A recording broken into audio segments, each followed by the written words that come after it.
royaume de Dieu, ou royaume des cieux, particulièrement dans l'évangile de Matthieu, est l'une des idées centrales et les plus fondamentales de l'enseignement de Jésus-Christ. Cependant, sa compréhension peut être complexe car il a plusieurs dimensions. Qu'est-ce que le royaume de Dieu? Le royaume de Dieu n'est pas un territoire géographique ou un gouvernement terrestre au sens habituel du terme. Il est avant tout la souveraineté et la royauté de Dieu qui s'exercent et se manifestent. C'est le règne de Dieu, sa domination active et salvatrice dans le monde et dans le cœur des individus. On peut le comprendre de plusieurs manières. Le règne présent est spirituel. Jésus a proclamé que le royaume de Dieu était proche ou même parmi vous, Luc 17h21. Cela signifie qu'il a commencé à s'établir avec sa venue. Il est présent là où la volonté de Dieu est accomplie, là où son amour, sa justice et sa paix règnent dans la vie des croyants. Il se manifeste par la transformation des cœurs, la guérison, la délivrance des démons et l'annonce de l'Évangile. Le règne futur est eschatologique. Le royaume de Dieu a aussi une dimension future et pleinement accomplie. Il se réalisera dans sa plénitude à la fin des temps, lors du retour de Jésus-Christ. C'est à ce moment-là que la domination de Dieu sera totale et universelle, qu'il n'y aura plus de mal, de souffrance ni de mort, et que les justes vivront en pleine communion avec lui. Le règne comme don et comme appel. Entrer dans le royaume de Dieu est un don de la grâce de Dieu, mais cela implique aussi une réponse de notre part, la repentance, se détourner du péché, la foi en Jésus-Christ et l'obéissance à ses commandements. C'est un appel à vivre selon les valeurs de Dieu, justice, amour, miséricorde, humilité. Caractéristiques principales du royaume. Jésus est le roi. Le royaume est intrinsèquement lié à la personne de Jésus. Il est venu annoncer et incarner ce royaume. Par sa vie, sa mort et sa résurrection, il a établi son règne. La justice et la droiture. Le royaume de Dieu est un royaume de justice où les valeurs divines prévalent sur les valeurs humaines. Il appelle à une moralité supérieure. Voir le sermon sur la montagne en Matthieu 5-7. L'amour et la miséricorde. L'amour de Dieu et envers le prochain est au cœur du royaume. La miséricorde, le pardon et la compassion sont des marques distinctives de ceux qui en font partie.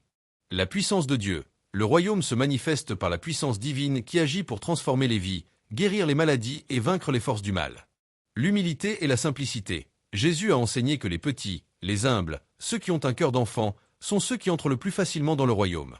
Le service. Être citoyen du royaume implique de servir Dieu et son prochain, plutôt que de chercher à dominer ou à être servi. Comment entre-t-on dans le royaume? Selon les enseignements de Jésus, l'entrée dans le royaume de Dieu nécessite la repentance, Marc 1h15, se détourner du péché et changer de direction de vie. La foi en Jésus-Christ, Marc 1h15, croire en lui et en son message. Être né de nouveau, Jean 3, 3-7, une transformation spirituelle opérée par l'Esprit Saint. L'obéissance à la volonté de Dieu, Matthieu 7h21. Le royaume de Dieu aujourd'hui. Pour les chrétiens, le royaume de Dieu est une réalité présente dans leur vie quotidienne par le biais du Saint-Esprit. Ils sont appelés à vivre selon ses principes et à le manifester autour d'eux. En même temps, ils aspirent à sa pleine réalisation future, nourrissant une espérance eschatologique. C'est un concept dynamique qui invite à la fois à une relation personnelle avec Dieu et à une participation active à la transformation du monde selon ses desseins. Le royaume de Dieu, un règne et non un lieu. Souvent, quand on entend royaume, on pense à un endroit, un territoire avec des frontières. Mais le royaume de Dieu est fondamentalement différent. Il s'agit du règne actif de Dieu, là où sa volonté est faite, là où sa souveraineté est reconnue et où son pouvoir est manifesté. Un règne spirituel. Jésus a dit à Pilate, « Mon royaume n'est pas de ce monde » Jean 18h36. Cela signifie qu'il ne s'agit pas d'un empire terrestre concurrent de ceux des hommes. Il opère à un niveau spirituel, transformant les cœurs et les esprits. C'est un règne intérieur qui se manifeste ensuite à l'extérieur. Un règne qui déjà et pas encore, c'est une tension essentielle. Déjà, avec la venue de Jésus, le royaume est entré dans l'histoire. Ses miracles, guérisons, exorcismes, ses enseignements, le sermon sur la montagne, sa mort et sa résurrection sont des preuves que le règne de Dieu a commencé. Il est présent partout où l'évangile est proclamé et accepté, et où les gens vivent selon les principes de Dieu. Pas encore. La pleine manifestation du royaume n'est pas encore là. Le mal existe toujours, la souffrance perdure. La justice parfaite et la paix totale ne seront établies qu'au retour de Jésus, quand Dieu essuiera toute larme et que la mort ne sera plus. Apocalypse 21h4. Cette dimension future nous donne espérance et nous pousse à vivre dans l'attente de cette plénitude. Comment Jésus a-t-il révélé le royaume? Jésus n'est pas seulement venu parler du royaume, il l'a incarné. Par ses paraboles. Jésus a souvent utilisé des paraboles pour illustrer la nature du royaume, car c'est un concept si vaste et profond. La parabole du semeur, Matthieu 13, 3-9, montre que le royaume grandit différemment selon la façon dont le message est reçu. La parabole du grain de sénévé, Matthieu 13, 31-32, illustre comment le royaume commence petit mais grandit pour devenir immense. La parabole du levain, Matthieu 13h33, révèle comment le royaume agit de l'intérieur, transformant discrètement mais puissamment. La parabole du trésor caché et de la perle de grand prix, Matthieu 13, 44-46, souligne la valeur inestimable du royaume, qui mérite qu'on sacrifie tout pour l'obtenir.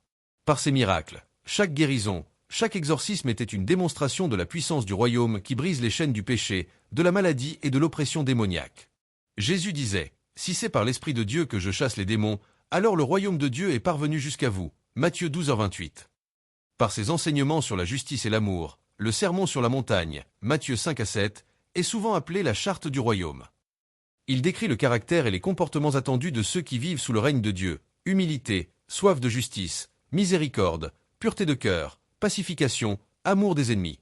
La place de l'Église dans le royaume. L'Église n'est pas le royaume de Dieu, mais elle en est l'instrument et le témoin. L'Église est la communauté de ceux qui ont accepté le règne de Dieu dans leur vie. Elle est appelée à proclamer l'évangile du royaume, à vivre selon ses principes et à manifester la justice et l'amour de Dieu dans le monde. Elle est le signe visible du royaume sur terre, une avant-garde de ce qui doit venir. Vivre dans le royaume aujourd'hui. Pour le chrétien, entrer dans le royaume n'est pas juste une question de destination finale après la mort, mais un mode de vie présent. Prioriser le royaume. Jésus a exhorté, cherchez d'abord le royaume et la justice de Dieu, et toutes ces choses vous seront données en plus. Matthieu 6h33. Cela signifie faire de la volonté de Dieu la priorité absolue dans nos vies, avant nos propres désirs ou ambitions. Transformation personnelle. Le royaume nous appelle à une transformation continue de notre caractère pour ressembler davantage à Christ, en cultivant la justice, la paix et la joie par l'Esprit Saint. Romains 14h17. Impact sociétal. Bien que le royaume ne soit pas un mouvement politique, ces valeurs doivent influencer notre manière de vivre en société. Les chrétiens sont appelés à être sel de la terre et lumière du monde. Matthieu 5, 13-16, travaillant pour la justice, l'aide aux pauvres, la défense des opprimés et la réconciliation, reflétant ainsi le règne de Dieu dans le monde. Comprendre le royaume de Dieu nous donne un cadre pour interpréter l'ensemble de l'enseignement de Jésus et pour comprendre notre vocation en tant que ses disciples. C'est une réalité dynamique qui nous invite à la fois à une profonde relation personnelle avec Dieu et à une participation active à son œuvre dans le monde. Le royaume de Dieu, une réalité concrète dans nos vies. Le royaume de Dieu n'est pas qu'une doctrine théologique abstraite. Il est censé être une force vivante et transformatrice dans le présent. Si Jésus nous a appris à prier que ton règne vienne, que ta volonté soit faite sur la terre comme au ciel, c'est parce qu'il attend que ses disciples soient des instruments de ce règne ici et maintenant. Manifestation du royaume au quotidien. La transformation du cœur, c'est le point de départ. Le règne de Dieu commence lorsque nous permettons à sa volonté de dominer nos pensées, nos désirs et nos actions. Cela se traduit par la repentance, un changement de mentalité et de direction, s'éloigner du péché pour se tourner vers Dieu. La foi, une confiance totale en Dieu et en ses promesses, qui nous pousse à obéir même quand cela est difficile. L'amour, aimer Dieu de tout notre être et aimer notre prochain comme nous-mêmes, ce qui conduit à des actions concrètes de bonté et de service. La justice et la miséricorde. Le royaume de Dieu se manifeste par la recherche de la justice pour tous, en particulier pour les vulnérables. Dans nos relations personnelles, être honnête, pardonner, chercher la réconciliation, refuser la médisance. Dans la société, s'engager pour l'équité, lutter contre l'oppression, aider les pauvres, les malades, les orphelins et les veuves. C'est vivre les béatitudes, Matthieu 5, 3-12, qui décrivent le caractère des citoyens du royaume. La paix intérieure et extérieure. Le royaume de Dieu, ce n'est pas le manger et le boire, mais la justice, la paix et la joie dans le Saint-Esprit. Romains 14h17. Paix avec Dieu. Grâce à Jésus, nous sommes réconciliés avec Dieu. Paix en nous-mêmes. Malgré les circonstances, le Saint-Esprit nous donne une paix qui dépasse toute compréhension. Paix avec les autres. Le croyant est appelé à être un artisan de paix, à chercher la réconciliation et à apaiser les conflits. Le service et le sacrifice. Contrairement au royaume terrestre basé sur la puissance et la domination, le royaume de Dieu est fondé sur le service humble. Jésus lui-même, le roi du royaume, est venu non pour être servi, mais pour servir et donner sa vie. Marc 10h45. Les citoyens du royaume sont appelés à servir Dieu et leurs prochains, à utiliser leurs dons et talents pour le bien commun, souvent en se sacrifiant pour les autres. La puissance du Saint-Esprit. Le royaume ne s'étend pas par la force humaine, mais par la puissance du Saint-Esprit. C'est l'Esprit qui nous équipe pour vivre selon la volonté de Dieu, pour manifester ses dons, comme la sagesse, la connaissance, la guérison, et pour témoigner de Jésus. Implications pratiques pour les croyants. Une nouvelle citoyenneté. Nous sommes des citoyens des cieux. Philippiens 3h20. Cela signifie que nos allégeances premières sont envers Dieu et ses lois, même si nous vivons sur terre et respectons les lois du pays. Des valeurs inversées. Le royaume de Dieu présente des valeurs qui vont souvent à l'encontre de celles du monde. L'humilité plutôt que la fierté, le service plutôt que le pouvoir, le don plutôt que l'accumulation, le pardon plutôt que la vengeance. La proclamation de l'Évangile. Puisque le royaume est entré avec Jésus, la mission des croyants est de proclamer cette bonne nouvelle du royaume. Matthieu 24h14, invitant d'autres à y entrer par la foi.